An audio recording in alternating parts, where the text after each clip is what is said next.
Good day and welcome to this week's The Nature of Healing. I have a lovely guest today and she'll be introducing herself in just a moment. I met Linda just real recently through a group called the Coffee House Divas here in Erie, Pennsylvania. It is a group that of ladies that are there to support each other, mostly through their business efforts, but also in building each other up and knowing that more the merrier. It is a community set on helping each other build their self-esteem and their talents and expression of their own unique selves. It is an organization totally based around entrepreneurship, and yet the basis of the group and the basis of the lady who started it, whose name is Heidi, is that of community and of support and of shining talents and knowing that everyone has the ability to shine their own unique talent. So the guest Linda that we have today, I met her through this group and she is just absolutely lovely. We spent some time together over coffee a few weeks ago, and she shared with me her zest for life, her ability of resilience and bouncing back, and also her ability to follow that innate intuition and wisdom to move into something more. And that something more, she carried other women along with her into their stories and telling their stories in two different books. The first book was about women over 60 sharing how their life has not ended or slowing down, but is in fact picking up and blooming. And their second book is all about joy and finding joy through life's struggles and grief and trauma.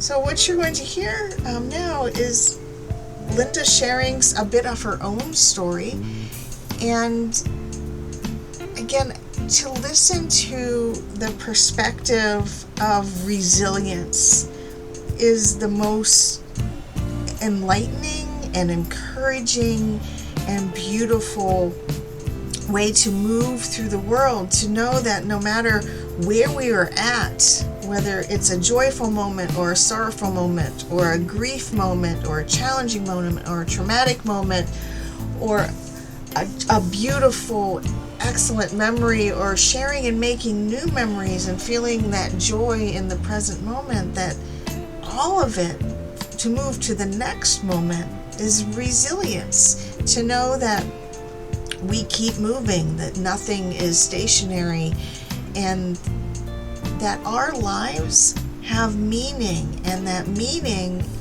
becomes even more evident when we're willing to share our perspective and our journey with each other.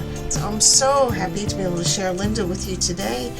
And if you are viewing this on the YouTube, you'll be able to see links to her and finding her.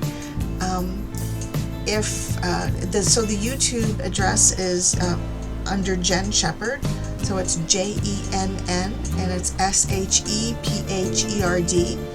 If you are listening on any other station or Unity Anointed Radio, just if you listen real close, she'll be able to, she spells out how to find her later, or you can, again, check out boltsoflove.com to check with me. These series of The Nature of Healing is all produced by Bolts of Love, so you'll be able to find all information there as well. So without any further waiting, here is Linda. Talk about your book, right? Yes. And your work with your new well, it's not really a nonprofit, it's more like a service organization. It is service organization. Yes, exactly.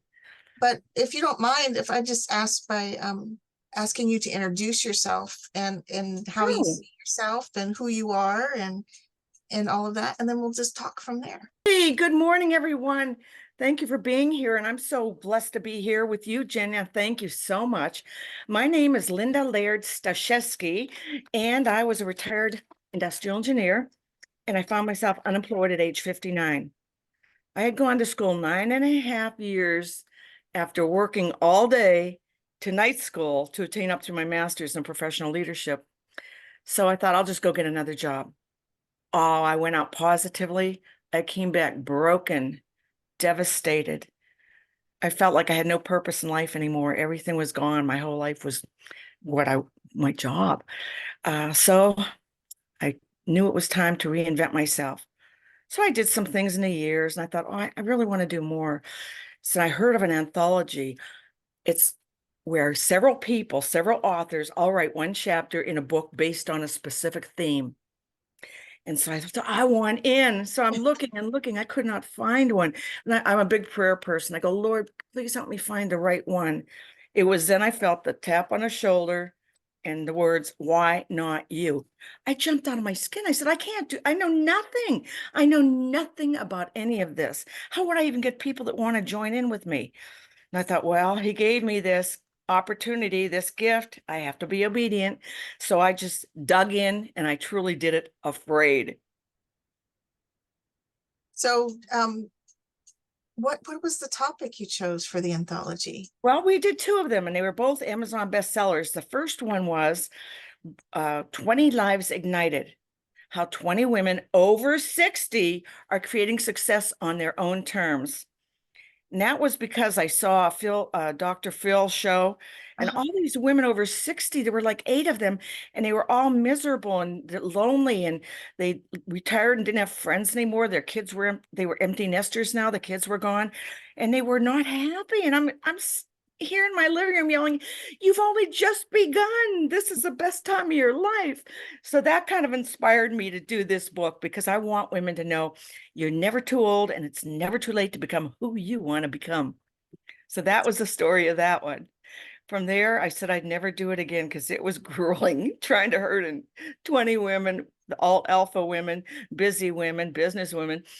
But I did it one more time. And it was the second one. It was We Choose Joy, how 22 women went beyond healing to choose and create joyful lives. And And that was tougher, Jen, because that was women that had gone through severe trauma. So these courageous souls dug into their bodies and hearts and shared, and it's painful to do that. It's very, very painful. But they did that and they showed how they refused to allow that trauma to define them nor to destroy them. And they chose and still to this day choose joy on a daily basis. so is there you said it was a healing journey for these ladies. Yes. How did that manifest for them? Do you have a story where it really shows that sharing their story was a healing process for them? Oh, I could give you 22 stories. I'll choose one because this girl, I can't even fathom what she went through. Her name's Kathy, and it's in the book, so I'm not divulging anything confidential. But her father molested she and her sister when they were young, and then he prostituted them out at age 14 for drugs and alcohol. These poor little girls, just then the brothers started bringing friends over, and they were just objects that were used. And one day she's in her bedroom and she hears all these, they were poor, and there was always guns and fist fights every night. Oh, And wow. so she calls her father. She says, there's something in the wall. There's something in the wall, little girl. And he says, get to bed, Kathy. She's, I can't, I'm scared. So in he comes with his gun, aims at the wall, shoots, and outpours all this blood. There was a rat in the wall. And it's dripping all over her bed. And he says, now get to bed. Then this poor little thing gets her blanket and her pillow and goes and lays in the hallway. And she says she could feel rats whizzing by her all throughout Um, the night.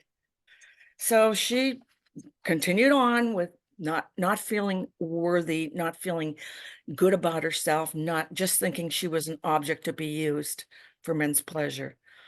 And then one day she met this youth group who took her in and helped her know that Jesus, that's what did it for her. And she said, I never knew of such love. I never knew he could love me despite all this. And she's going to be a minister now. And Oh, she's writing or wrote another book too. And she's just like a walking Lord. She's just this person with the biggest heart. And she shared her story, and it really impacted so many women. I took her with me to the women's club, and she told her story. And usually 65 women, blah, blah, blah, but no, that you could have heard a pin drop. Well, I got chills just now, but that's just one. They're all like that. so how did her story affect you? Well, I didn't go through abuse or anything, thank Jesus, but it made me appreciate and realize I live in this little glass bubble. I couldn't even imagine a parent or anybody molesting a child. I mean, it was more of a enlightenment for me and education to see. And I never knew that children had to live like that, such horrible lives. And then it also reminded me of, because that's like kind of like domestic abuse, because we did lose one of our sister authors who was in both books. She died last July 30th. She was murdered by her husband in domestic abuse. So all this has come to me to make me more aware, and it made me start a new business 2 months ago, and it's called Influence Hers LLC Community. And what we're going to do, we're going to be offering um, webcast, podcast, Zoom meetings, conferences, retreats. I'm going to put resources out there so women know, so they have a safe place to go and just connect with other women that care. So we genuinely care, genuinely. So that's the next step. So, But I so are wouldn't you have are you known. gonna so you're carrying this idea of storytelling to this new group of ladies? Yes. And also there'll be motivational speaking and uh like overcoming complacency, getting confidence in yourself, doing vision boards where you set your goals and it clarifies them and shows you how to attain them. So it's going to be a myriad of different offerings for people, not just all storytelling, but things that will help them grow and develop themselves. And what's been most influential for you for growing and developing? Reaching out to women. When my friend died like that, she was in both books.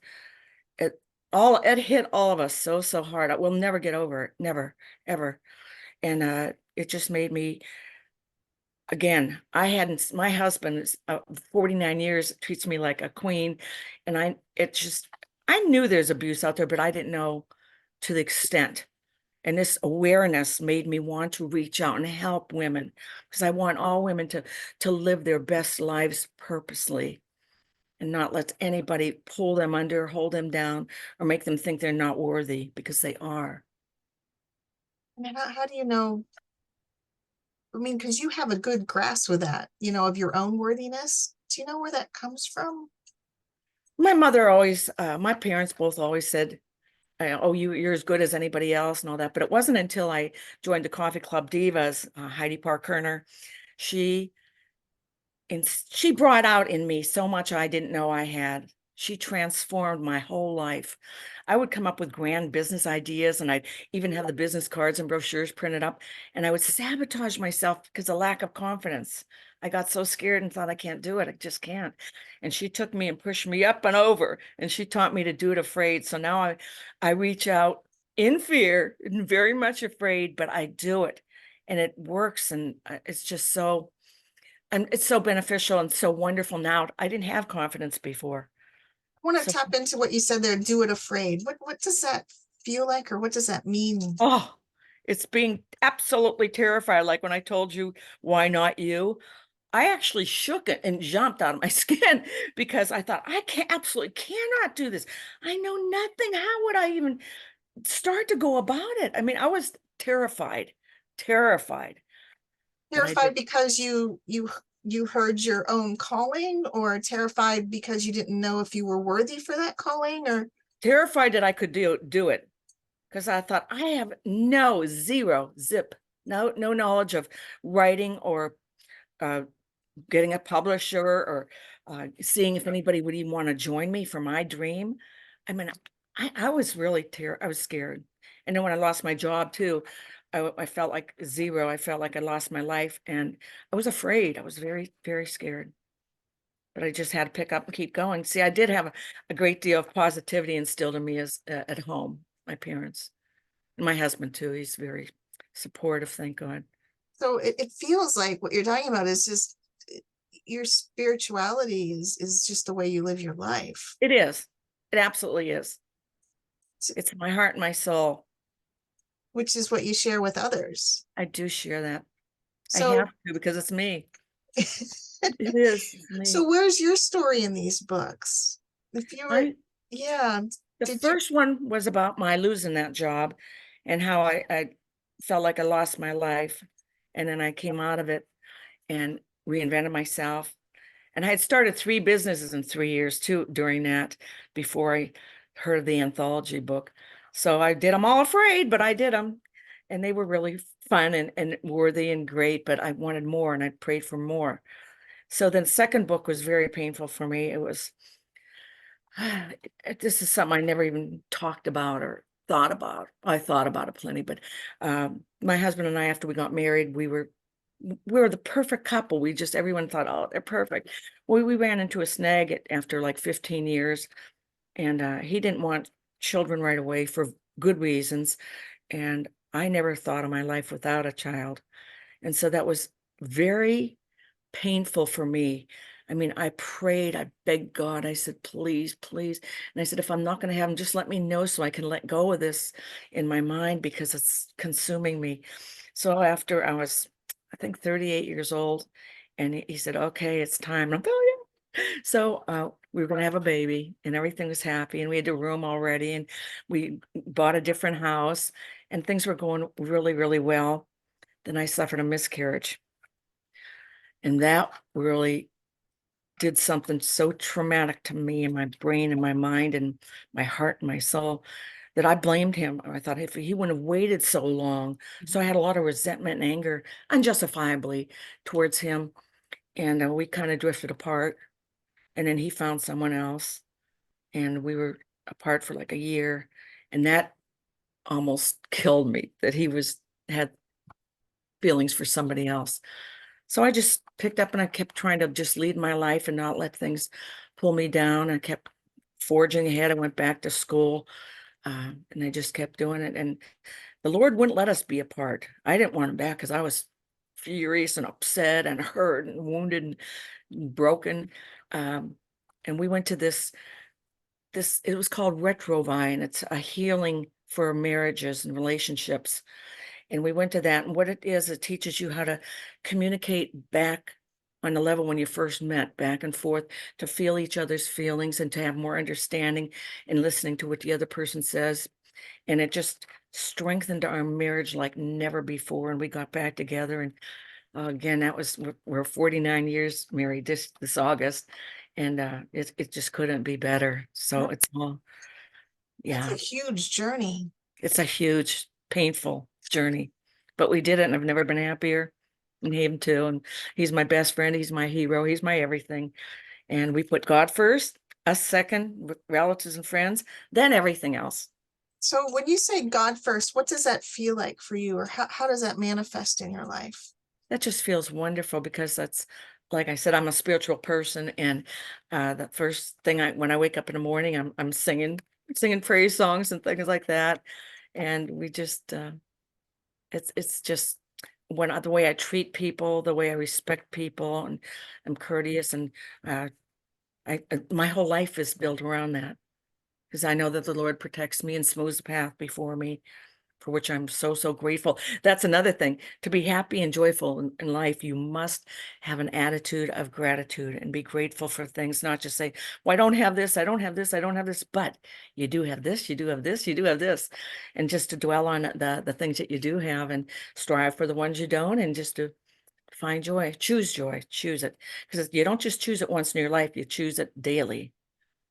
Yeah, and sometimes multiple times a day, right? Yes, yes. It's all about choice. It It's all is all about about you. choice. We lived in Pittsburgh for 25 years and we're both from Erie. And we came back to care for my mom about 24 years ago. And I had her for 3 glorious years.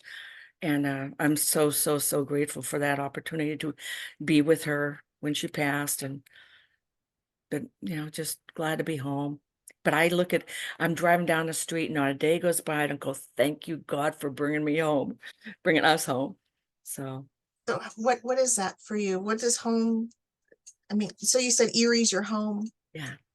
I Yeah. loved Pittsburgh. It was really nice. We had great friends there and people we cared about, but it was never home. And I was homesick for 25 years. And we lived in Reading when we first got married, which was 8 hours from Erie. And my dad was very, very ill and we almost lost him. So we just quit our jobs and moved to Pittsburgh, got new jobs, and it was closer to Erie than it was like 3 hours. So we were able to come home like every 2 weeks. So that's why home, this is where my family is. My sister, we weren't blessed with children, as I shared with you, but my sister had seven. Wow. And so we're the aunt and uncle that spoiled them, and we love them with our hearts and souls again. And now they have their children, and we're into third generation. Oh, that's beautiful. It is. So our family gatherings are wonderful. They're like 40 people. How do you, I want to go back to something you said, because you mentioned three different instances that are really grief centered, you the time with, well, maybe four. So, the time with your husband and the miscarriage, and then your mom and your dad and being away from home. You know, how do you feel like you moved through those, or how they shaped you now, those periods of grief, or how they help you help all these other women that you're talking about? Because it seems that part of your and you can totally correct me, but part of your spirituality and your God first is that travel through grief, and knowing that, and having that support to know that there's more, so that there was healing around that. True It seems healing. like a lot of your strength, comes from that movement through grief. And because all these ladies' traumas that you're talking about that you're helping, I mean, those are grief moments as well. I mean, how do you feel about that? You hit the nail on the head, and that's true. And I'd say that's true for most people if you have the correct attitude. We go through grief and we can let it destroy us, make us bitter and hateful, or we can let go and let God and just grow from it and grow stronger. I made it through this. I made it through. And that's an attitude too. If you're going to just buckle and never go out and just sit home and feel sorry for yourself, instead go out, volunteer, go back to school, just join women's groups for support. But the support from the Lord for me is a very personal relationship. And I just know he's there to guide and guard me always. And I just prayed and prayed and prayed, and it got me through it. And I don't know how people that don't have that, I don't know how they do it. And I don't disrespect them in any way, never. But I don't know how I would do it without that faith, knowing everything's going to be okay.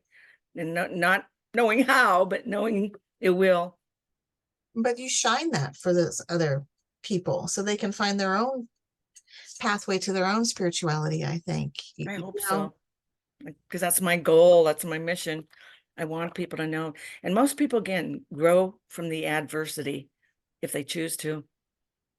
This is true. This is true, because it can either, put you right under, or it can, show you a, a way to reinvent yourself, Exactly. or something new, or finding meaning, after those kind of events, to know that they don't have to just suck you down. No, not destroy you.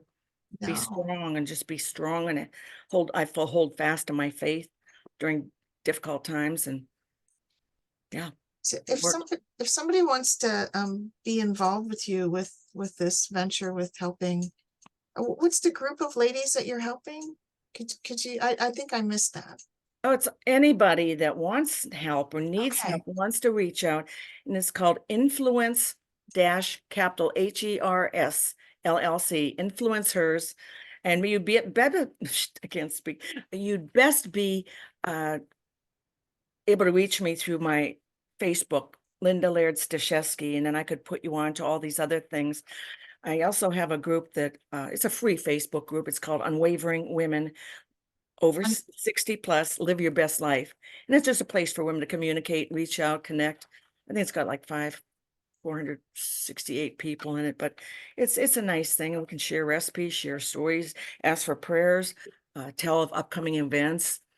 It's just a good thing. I really, women helping women is where it's at, because I was so helped. And I belong to most of the women's organizations, and I do enjoy them all. They're all just really super good. But again, I grew most from the Coffee Club Divas as a women's empowerment group. So Linda Laird Staszewski on Facebook. I'd be glad to reach out and talk to you and help you and show you what I have to offer and tell you about our books. And because our And books, both of the books are on Amazon, right? yes, they are. You can get them from any author, Amazon, Barnes and Noble, and Werner Bookstore here in Erie at the Liberty Plaza. They have them. They carry them too. Oh, beautiful. Yes. Beautiful. So if you have any just like lasting little wisdom bits for people, what is that? What kind of wisdom bit or favorite quotes or? My favorite quote is, I can do all things through Christ who strengthens me. And that gives me strength too, just that quote. But it would also be, reach out, do it afraid, don't sit there. There are people that want to help you. There are groups that you will fit right in and just have support, because women's support, everybody's support is so important. And just to have that is a joyous thing in itself. It really is. Thank you, Linda. Thank you. I'm so appreciative to you. And reflecting with what Linda shared with me during the interview and the time I was able to spend with her before, it really is that power within, and knowing that you are the hands and the feet and the eyes and the expression of divine here on the planet. And when we are willing to share that divinity, when we're willing to encourage others to share their own stories and their own divinity through their own special talents and gifts and wonderments, we all grow. I mean, hopefully you could hear and just witness, the absolute joy that she has. She absolutely amazes me in how she doesn't shy away from just sharing who she is. And I know that's hard fought. That's a lot of self-healing, self-forgiveness, forgiveness and healing of the world around you. And I know, Linda shared part of her story with that, but how inspiring is it to know that somebody is out there encouraging others to actively share themselves in a way that inspires others to share themselves, and knowing that there's a whole world out there that we don't understand and we don't have personal experience with, and yet all those stories bring beautiful awareness to the multiple layers and the multiple threads of color through the fabric of creation, and it just is amazingly beautiful. And thank you so much, Linda, for sharing with us today. And I encourage you to share your own stories and share your own questioning, and not to be afraid to just sit with somebody, maybe one-on-one. It doesn't have to be in a studio atmosphere or in a podcast atmosphere or on a platform or in front of a microphone. It can be one-on-one in your daily lives, talking more than the weather, and letting your light be that most unique, beautiful light that adds so much to that fabric, that tapestry of the universe. Thank you so much for being here today for The Nature of Healing. Again, my name is Jen Shepherd.